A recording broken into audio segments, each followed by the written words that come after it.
Hello দাখিল পরীক্ষার্থীরা, আশা করি তোমরা ভালো আছো। তোমাদের আজকে আইসিটি পরীক্ষা হয়ে গেল।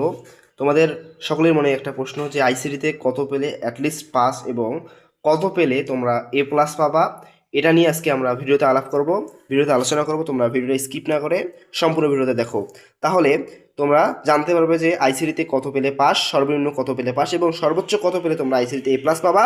এই ভিডিওতে আমরা এ নিয়েই আলোচনা করব। তাহলে শুরু করা যাক আজকের ভিডিওটা। আইসিটি এমসিকিউতে যদি তোমরা 15 থেকে 16-র মধ্যে পাও, যদি তোমরা কেউ 15 থেকে 16-এর মধ্যে পাও, তাহলে তোমরা আশা করো যে তোমাদের এ প্লাস নিশ্চিত। কীভাবে এ প্লাস নিশ্চিত, তোমার বিষয়টা খেয়াল করো। তাহলে তোমাদের আইসিটিতে মূলত 25 মার্ক এমসিকিউ আর 25 মার্ক প্র্যাকটিক্যালে তোমরা প্রত্যেকে হয়তো 25 থেকে 24-এর মধ্যে পাবা। ওই 25 থেকে 24টা তোমরা হিসেব করো, ধরো 25 হিসেব করলাম বা 24 হিসেব করলাম। তাহলে কেউ যদি এমসিকিউতে 15 থেকে 16-র মধ্যে পায়, এই 15-16 অথবা ওই যে প্র্যাকটিক্যালি 24-25, এই দুইটা মার্ক অ্যাটলিস্ট যোগ করলে 40 মার্ক তোমাদের হবে। আর তোমরা বিষয়টা জানো যে 40 পেলে আইসিটিতে 40 যদি পাও, 40 বা 40-এর উপরে, তাহলে তোমরা এ প্লাস পাবা। তাহলে এ প্লাসের মার্ক হলো আইসিটিতে 40 বা 40-এর উপরে।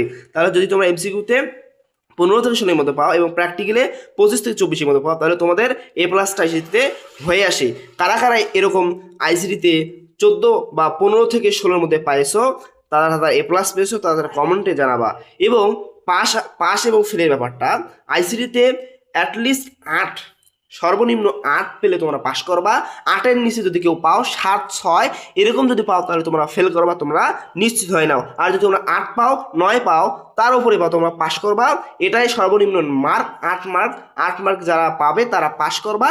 আর 8-এর যদি নিচে পাও, তাহলে তোমরা ফেল করবা। আইসিটির এটাই নিয়ম, কারণ আইসিটিতে 25 মার্কের পরীক্ষা হয়, 25-এর মধ্যে সর্বনিম্ন 8 পেতে হয় পাসের জন্য।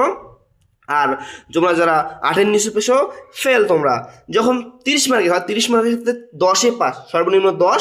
যেহেতু এখানে 25 মার্কের আইসিটি পরীক্ষা, সেক্ষেত্রে তোমরা যদি 15 মার্ক 8 মার্ক পাও, সেক্ষেত্রে তোমরা পাস করবা।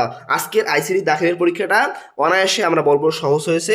তোমরা আশা করা যায় তোমরা 8-এর উপরে পাইছো। যারা 8-এর উপরে পাইছো কমেন্ট করে জানাবা, আর যারা 8-এর নিচে পেয়েছো কমেন্ট করে জানাবা।